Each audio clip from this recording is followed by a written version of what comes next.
Hello students, कैसे हैं आप सभी। आई होप आप सभी काफ़ी अच्छे होंगे। एंड आज से जो है आपके लिए हमारे न्यूज़ चैनल के ऊपर तो थोड़ा सा मैं आपको बेसिक इंट्रोडक्शन बता देता हूँ। स्टार्ट ले जो वी आर अकेडमी है उसी का ये ऑफिशियल यूट्यूब चैनल है, जिसमें हमने शुरू की है आपके पास साइकोलॉजी की न्यूज़ सीरीज़, जिसमें सॉरी जो साइकोलॉजी का कंप्लीट सिलेबस है वो आपको यहाँ पे प्रोवाइड होगा।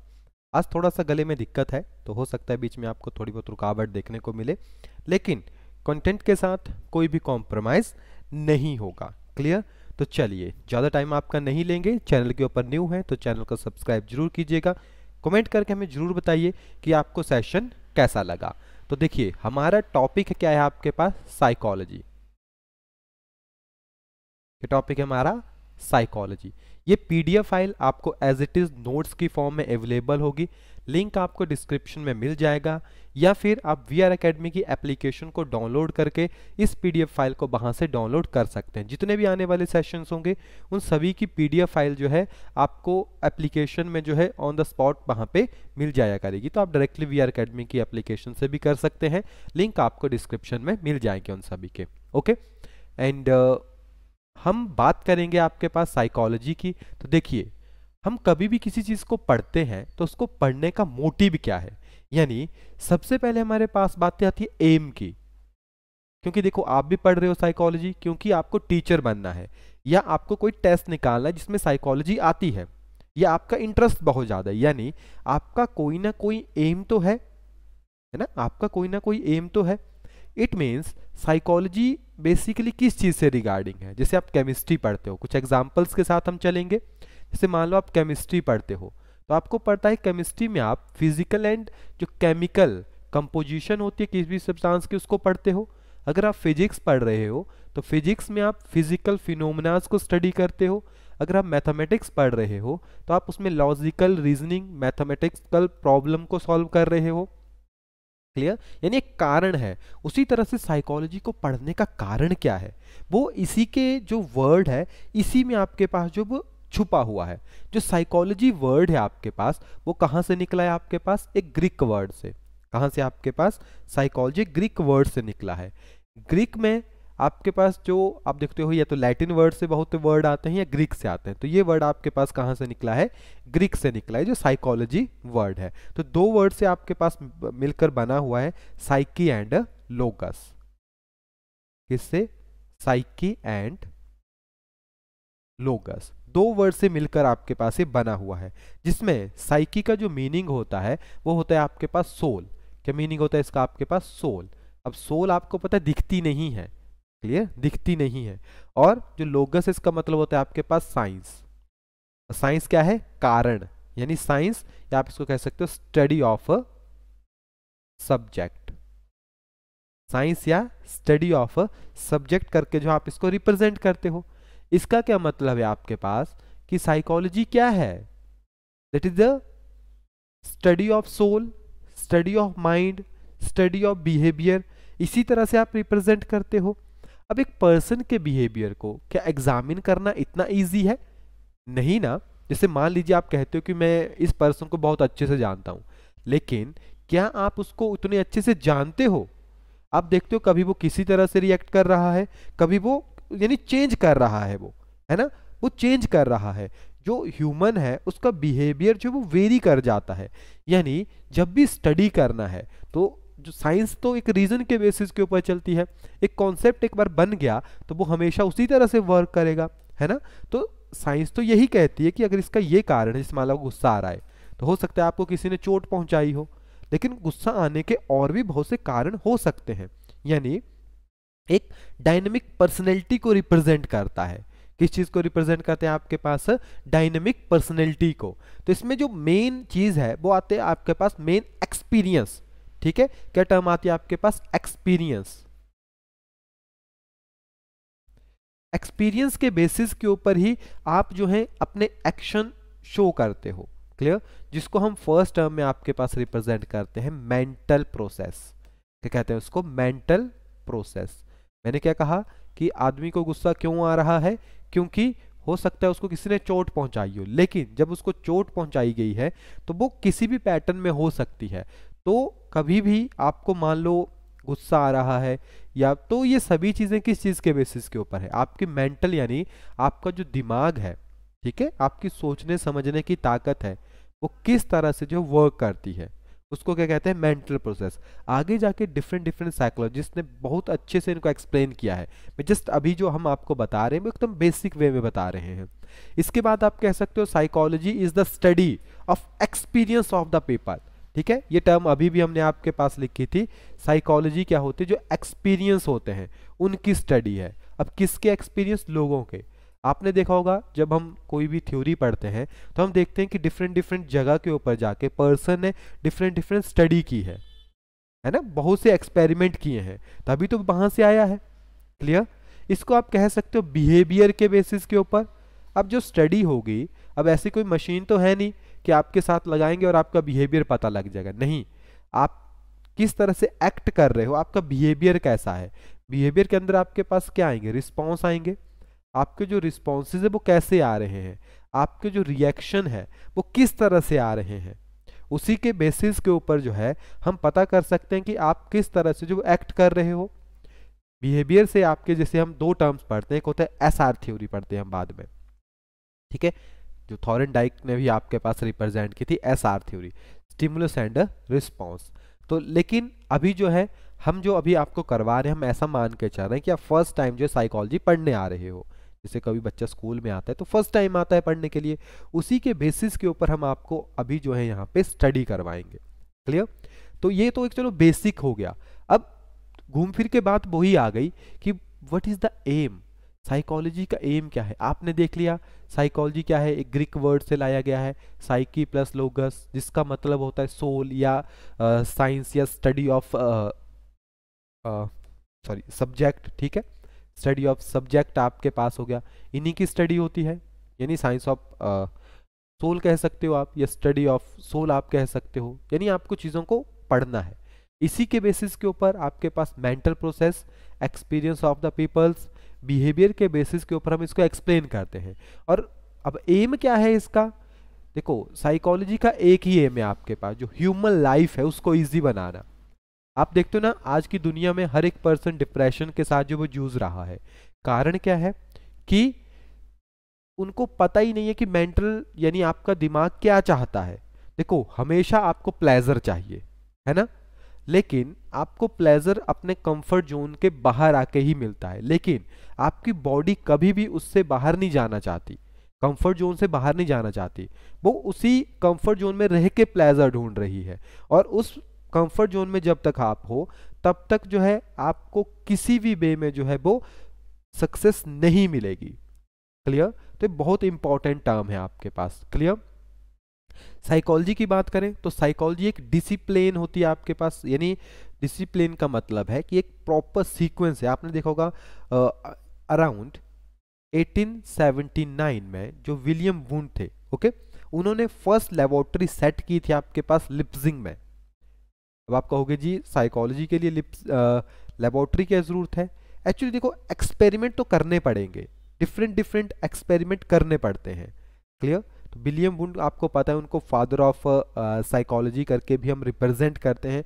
तो various various phenomenas, various various studies के ऊपर जो है उन्होंने वर्क किया था।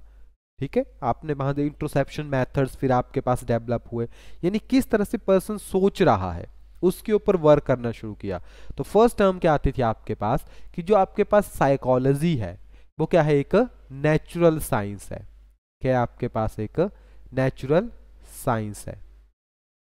देखिए मैं क्वेश्चन के बेसिस के ऊपर बता देता हूं, साथ में एक ये भी आता है, psychology is a social science. Social science ये क्वेश्चन आता है और पूछ लिया जाएगा साइकोलॉजी क्या है, दोनों ही ऑप्शन होंगे, फिर आप कहोगे यार दोनों ही सही हैं, अब किसके ऊपर करते हैं। हमेशा याद रखिए तो नेचुरल साइंस क्या होती है, जो एक नेचर में नॉर्मल सी जैसे फिलॉसफी किसी ने डेवलप कर दी है, उसी के बेसिस के ऊपर आपके पास होती है। ठीक है, जैसे आपने फिजिक्स में डिफरेंट डिफरेंट फिनोमेनास देखे होंगे, एक बार जो दे दिया फिनोमेना वो फिक्स है ना, एक बार जो फिनोमेना आपके पास दे दिया वो फिक्स है। लेकिन ऐसा नहीं होता है। आप ऐसा मान लीजिए साइकोलॉजी 90% जो है वो सोशल साइंस होती है और सिर्फ 10% ही आपके पास वो नेचुरल साइंस होती है। यानी कभी भी क्वेश्चन आए तो आप किस चीज़ के साथ चलोगे, आप चलोगे सोशल साइंस के ऊपर।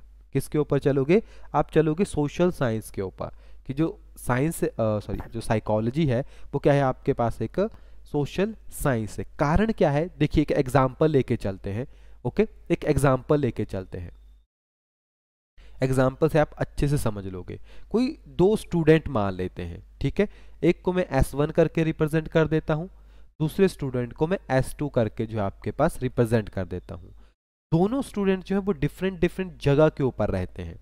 ऐसा जूम कर लो, ये जो है एक पुअर फैमिली से बिलोंग करते हैं और ये एक रिच फैमिली से बिलोंग करते हैं, ठीक है। अब आप देखते हो जो पुअर फैमिली है उनका जो बिहेवियर होता है वो एक अलग पैटर्न का होगा, आप इसको अच्छे से कंपेयर कर पा रहे होंगे, है ना। वहीं पे अगर आप देखते हो जो आपके पास स्टूडेंट नंबर 2 है जो एक रिच फैमिली से आते हैं, है ना, एक काफ़ी अच्छे बैकग्राउंड से आते हैं। रिच का मतलब यानी फाइनेंशियली वो काफ़ी ज़्यादा स्ट्रांग है, क्लियर। तो आप देखते हो जो एक फाइनेंशियली काफ़ी ज़्यादा स्ट्रांग पर्सन है वो अकेला रहता है, ज़्यादा अकेला रहता है। जब वो स्कूल में आते हैं तो भी उनका बिहेवियर अलग टाइप का आपके पास होता है ना। वो इतना दूसरों के साथ घुल मिल नहीं जाते। लेकिन देखो हर एक के साथ नहीं होगा, वेरी करेगी कंडीशन। लेकिन यहीं पे अगर आप बात करोगे एक पुअर यानी एक विलेज के पर्सन की, पुअर की जगह अगर आप इसको लिखोगे एक विलेज का पर्सन हो गया, एक सिटी का पर्सन हो गया, है ना।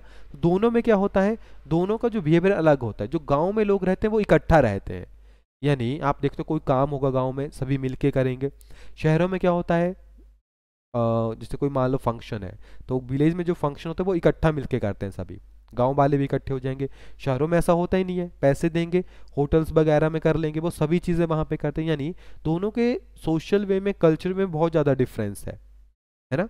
यानी यहाँ से आप देखो on the basis of society एक बच्चे का नेचर बन रहा है, यानी सोसाइटी के बेसिस के ऊपर किस सोसाइटी में वह रहता है। लेकिन कभी कभी क्या होता है कि कुछ ऐसे बच्चे जो सोसाइटी में रह के भी इन टर्म्स को एक्वायर कर लेते हैं। ये ह्यूमन के अंदर ऑलरेडी डेवलप्ड फिनोमेनाज होते हैं जो ऑलरेडी पहले ही हमारे माइंड के अंदर जो वो डाले होते हैं। तो सबसे पहला टास्क आपके पास आता है understand the mind and behaviour. क्या टास्क आता है आपके पास, firstly understand the mind and behaviour, कि जो आपका माइंड है उसको किस तरह से आपको समझना है। सबसे बड़ा टास्क यही होता है, क्योंकि साइकोलॉजी क्या है आपके पास, साइंस ऑफ माइंड, यानी आपको अपने माइंड को समझना है, क्लियर। अब माइंड जो है उसको समझना इतना ज़्यादा इजी नहीं है, उसको समझने के लिए बहुत ही ज़्यादा स्टडी की ज़रूरत होती है। अगर आप अपने माइंड को समझ गए इट मीन्स कि आप तो परफेक्ट हो, है ना। आपका माइंड देखो हर एक जगह के ऊपर क्यूरियस रहता है, आपको हर जगह के ऊपर क्वेश्चन दिखते हैं, क्वेश्चन कि अच्छा ये क्यों हो रहा है। आप बच्चे की यही तो सबसे अच्छी खासियत होती है, वो हर जगह के ऊपर क्वेश्चन पूछता है, क्लियर। तो यहीं से आपके पास टर्म आई थी इवेल्युएशन ऑफ साइकोलॉजी। अब हम धीरे धीरे जो है अपने मेन टॉपिक्स की तरफ बढ़ेंगे, ठीक है। कहानियों के थ्रू चीज़ों को समझेंगे ताकि आपको ऐसा भी नहीं लगे कि आप कोई सब्जेक्ट पढ़ रहे हो, है ना, और आपको कोई बर्डन भी नहीं लगेगा इसमें। तो फर्स्टली हम पढ़ेंगे इवैल्यूएशन ऑफ साइकोलॉजी। हमने क्या देखा था, साइकोलॉजी क्या है आपके पास, एक मॉडर्न डिसिप्लिन है, यानी साइकोलॉजी एक डिसिप्लिन की तरह जो है आपके पास वर्क करती है प्रॉपर सीक्वेंस में, यानी हर एक चीज़ जो एक प्रॉपर सिस्टम के साथ चलेगी। तो फर्स्टली जो हमने अभी आपके साथ मेंशन भी किया था 1817 लाइन में लिप्जिंग में क्या हुआ था, आपके पास एक लेबोरेटरी बनी थी, है ना, इसको आप लैब कह लो सिंपली, ठीक है। लिप्जिंग जर्मनी में एक लैब जो एस्टेब्लिश की गई थी, विलियम वुंड जो थे, ठीक है। ये भी किस चीज को स्टडी कर रहे थे, आपके पास ह्यूमन माइंड को स्टडी कर रहे थे, ठीक है। इनका ज्यादा इंटरेस्ट जो था वो था कॉन्शियसनेस एक्सपीरियंस के ऊपर। किसके ऊपर, जो कॉन्शियसनेस एक्सपीरियंस, मतलब कॉन्शियसनेस तो जब पर्सन एक्टिव है तभी है ना। तो वो किस चीज को मेजर करने की कोशिश कर रहे थे, बिल्डिंग ब्लॉक्स, यानी जो आपका माइंड है वो किस तरह से बना हुआ है, यानी किस तरह से कोई पर्सन अगर सोच रहा है तो आखिरकार जो बिल्डिंग ब्लॉक है माइंड में वो कौन से हैं। तो यहीं से इन्होंने एक टर्म आपके पास निकाली थी, इंट्रोसेप्शन मेथड, है ना। In with the help of इंट्रोसेप्शन,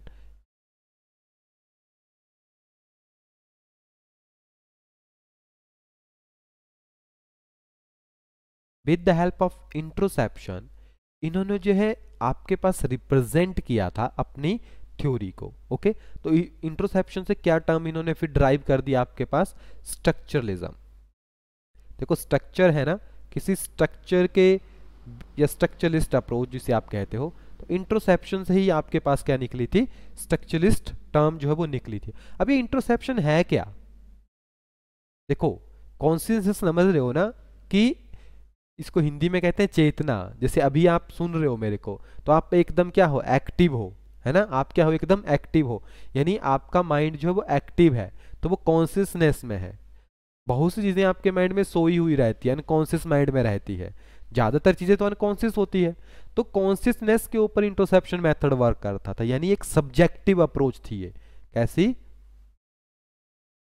एक सब्जेक्टिव अप्रोच थी। देखिए वर्क कैसे करती है, मैं जैसे मान लो मुझे आपको स्टडी करना है, तो मैं आपसे कोई क्वेश्चन पूछ लूंगा, ठीक है, क्या करूंगा, मैं आपसे कोई क्वेश्चन पूछ लूंगा और कहूंगा डिस्क्राइब, जिससे मैं कहूंगा आपको डिस्क्राइब साइंस इन डिटेल, है ना। आपसे क्या होगा, क्वेश्चनिंग होगी, आपको कोई टॉप सब्जेक्ट के बारे में पूछ लिया जाएगा। यानी अगर मैं आपसे किसी टॉपिक के बारे में कोई चीज डिटेल में पूछता हूं, ठीक है, कोई चीज डिटेल में पूछता हूं, तो इसका क्या मतलब हो गया कि मैं जो हूं आपसे उस चीज के बारे में नॉलेज लेना चाहता हूं, या फिर मैं चेक करना चाहता हूं कि आपको उस चीज के बारे में कितना पता है, आपका क्या विचार है। उन्हीं विचारों के ऊपर इंट्रोसेप्शन मेथड वर्क करता था। अब हो सकता है कि उस टाइम आपके माइंड में वो चीज स्ट्राइक ही ना करे, तो आप तो सिर्फ एक सिंपल वर्ड को रिप्रेजेंट करोगे वहां से, है ना। इसीलिए बहुत से जो साइकोलॉजिस्ट थे उन्होंने जो है इंट्रोसेप्शन मेथड को रिजेक्ट ही कर दिया। उन्होंने कहा नहीं नहीं, ये तो बहुत ज़्यादा सब्जेक्टिव है, ठीक है, इसमें जो ऑब्जर्वर है, क्या है आपके पास, ऑब्जर्वर, उसका ज़्यादा इंपॉर्टेंट रोल है। या अगर मैं आपको कोई चीज़ बोल रहा हूँ तो आपको वो अच्छी लग रही है कि बुरी लग रही है, वो डिपेंड करेगा कि आप जो है किस तरह से एक्ट कर रहे हो, है ना। हो सकता है कि आपने कोई चीज़ मुझे दी, मैं ऑब्जर्वर हूँ, मुझे वो चीज़ अच्छी नहीं लगती, लेकिन वो सोसाइटी के पॉइंट ऑफ व्यू से अच्छी है, तो वहाँ पे दिक्कत आ जाती है। तो ये आउटसाइड सिस्टम्स के ऊपर वर्क करता था, तो इतना ज़्यादा बेनिफिट नहीं रहा। सेकेंडली फिर आपके पास एक और अमेरिकन साइकोलॉजिस्ट थे आपके पास, जिनको फादर ऑफ अमेरिकन साइकोलॉजी भी आपके पास कहा जाता है। ओके, जिन्होंने बुक भी लिखी थी आपके पास, प्रिंसिपल ऑफ साइकोलॉजी, नाम आपको याद आ ही गया होगा, William James, William James. Okay, इन्होंने भी एक लेबोरेटरी जो सेट की थी कैम्ब्रिज यूनिवर्सिटी में, यानी सॉरी कैम्ब्रिज में इन्होंने जो है अपनी यूनिवर्सिटी सेट की थी आफ्टर विलियम वुंड। ओके, इन्होंने भी माइंड को स्टडी करने की कोशिश की, ठीक है, सभी माइंड को स्टडी कर रहे हैं, तो इनका भी मेन टास्क क्या था आपके पास, ह्यूमन माइंड को स्टडी करना। ओके, अब जो है किस तरह से है उसको स्टडी करेंगे आपके पास, on the basis of functionalist approach. इन अप्रोचेस को याद रखिएगा, बहुत ही इंपॉर्टेंट अप्रोचेस है आपके पास है फंक्शनलिस्ट, ठीक है, on the basis of function.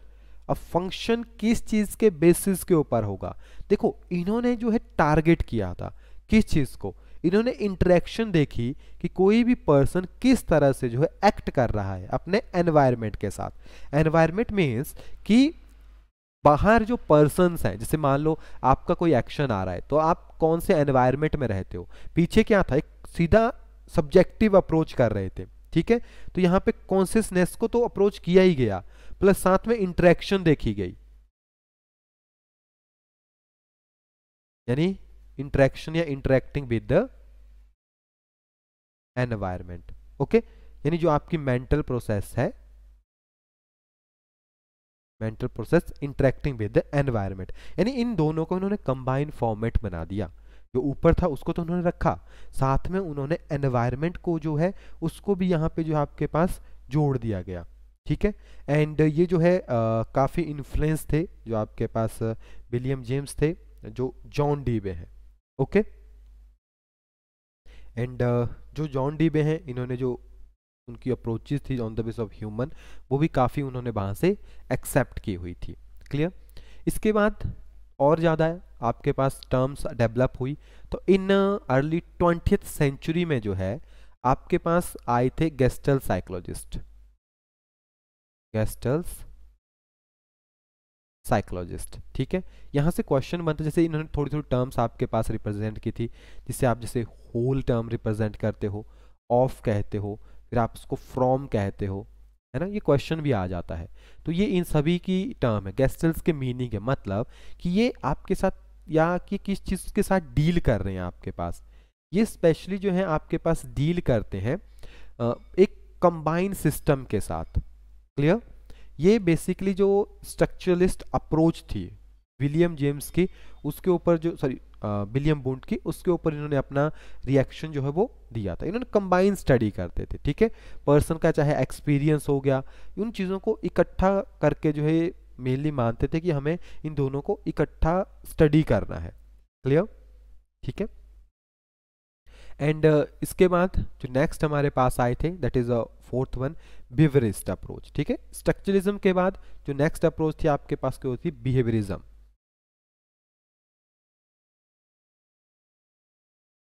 Clear. अगर हम बात करें अराउंड 1910 में जो आपकी स्ट्रक्चरलिस्ट अप्रोच आई थी, ठीक है, उसको रिजेक्ट कर दिया गया था किसके द्वारा, जो जॉन वॉटसन है। ओके, जॉन वॉटसन जो है, इन्होंने क्या कर दिया था, सब्जेक्टिव कॉन्सेप्ट जो था, कौन सा, जो सब्जेक्टिव कॉन्सेप्ट था, उसको रिजेक्ट कर दिया, रिजेक्ट कर दिया कि ये सही नहीं है, ये गलत है। ठीक है, आप माइंड को ऑब्जर्व भी नहीं कर सकते, ना ही आप उसको जो है वो मेजर कर सकते हो, ये पॉसिबल ही नहीं है। ओके, हाँ, आप उसके बारे में जजमेंट कर सकते हो आगे से, ठीक है, जजमेंट कर सकते हो, लेकिन आप जो है देखो बिहेवियर है, तो on the base of behaviour तो आप चीज़ों को बता पा रहे हो, लेकिन आप कभी भी जो है उसको डिटेल में स्टडी नहीं कर सकते, है ना। तो उन्होंने डिफाइन किया था दैट इज अ बिहेवियर और रिस्पॉन्स के बेसिस के ऊपर। अब रिस्पॉन्स तो वही आ गया ना आपके पास, SR theory, stimulus and response के बेसिस के ऊपर जो है पर्सन को क्या वहां से मिल रहा है, किस तरह से वो रिस्पॉन्स कर रहा है, यानी बिहेवियर उसी के बेसिस के ऊपर वर्क करेगा। क्लियर। इसके बाद छोटी छोटी अप्रोचेज हमारे पास आई थी, जैसे साइको एनालिसिस अप्रोचेज आपके पास हो गई। ठीक है, फिर आपके पास ह्यूमनिस्ट अप्रोच हो गई, जो ह्यूमैनिटी की बात आपके पास करते हैं। ठीक है, ह्यूमनिस्ट पर्सपेक्टिव आपके पास हो गया। फिर आपके पास जैसे कोग्निटिव पर्सपेक्टिव हो गया, कोग्निटिव पर्सपेक्टिव हो गया, कंस्ट्रक्टिविज्म हो गया। अब कोग्निशन ही आपके पास कंस्ट्रक्टिविज्म है, जैसे आपने पढ़ा होगा, जीन प्याजे हो गए, वाइगॉस्काई हो गए, ये सारे कंस्ट्रक्टिविज्म को अप्रोच करते थे, यानी यहीं से चीज़ों को समझना है ना, किस तरह से आपके पास ये सभी चीज़ें वर्क करेगी, यहीं से इन चीज़ों को समझना है। तो आज का जो लेक्चर है वो एक बेसिक लेक्चर है, अभी हम कोई पर्टिकुलर थ्योरीज के ऊपर नहीं चल रहे हैं, अभी तो हम देख रहे हैं कि साइकोलॉजी जब डेवलप हुई थी तो वो किस तरह से हुई, कौन कौन से पर्सन्स थे जिन्होंने वहाँ पे अपना रोल निभाया। इसमें और भी बहुत से साइकोलॉजिस्ट हैं, क्योंकि ऐसा थोड़ी है कि अगर अमेरिका में कोई काम हो रहा है तो वो ऑन द स्पॉट वहीं पे हो रहा है, हर एक जगह के ऊपर कोई ना कोई एक्टिविटी प्रोसीड होती है, लेकिन इट टेक सम टाइम लगता है बाहर आने के लिए। तो किस तरह से उसको इकट्ठा करेंगे, तो अभी तो हमने एक बेसिक टर्म्स आपके पास देखी, इसके बाद हम आपके पास और आगे जाएंगे, जैसे ब्रांचेस में बात करेंगे, फिर वन बाय वन करके, जैसे हमारे पास और भी डिफरेंट टर्म्स होती है, कोग्निटिव डेवलपमेंट की थ्योरीज हो गई, फिर वन बाय वन करके उन सभी थ्योरीज को डिटेल में आपके पास जो यहाँ पे लेके आएंगे। चलिए, तो आई होप आज का ये लेक्चर आपको अच्छा लगा होगा। कोई कमी अगर आपको लगती है तो आप हमें मेंशन कर सकते हैं कमेंट सेक्शन में। कोशिश की जाएगी कि नेक्स्ट जो क्लासेस होगी उनमें उन कमियों को रिकवर किया जा सके, और कोशिश करेंगे कि हर बार आपके लिए कुछ MCQ क्वेश्चन भी लेके आए नेक्स्ट सेशन से, ताकि आप साथ साथ में जो है उनको कवर कर सकें। चलिए, तो मिलते हैं नेक्स्ट क्लास में, तब तक के लिए thank you and have a nice day.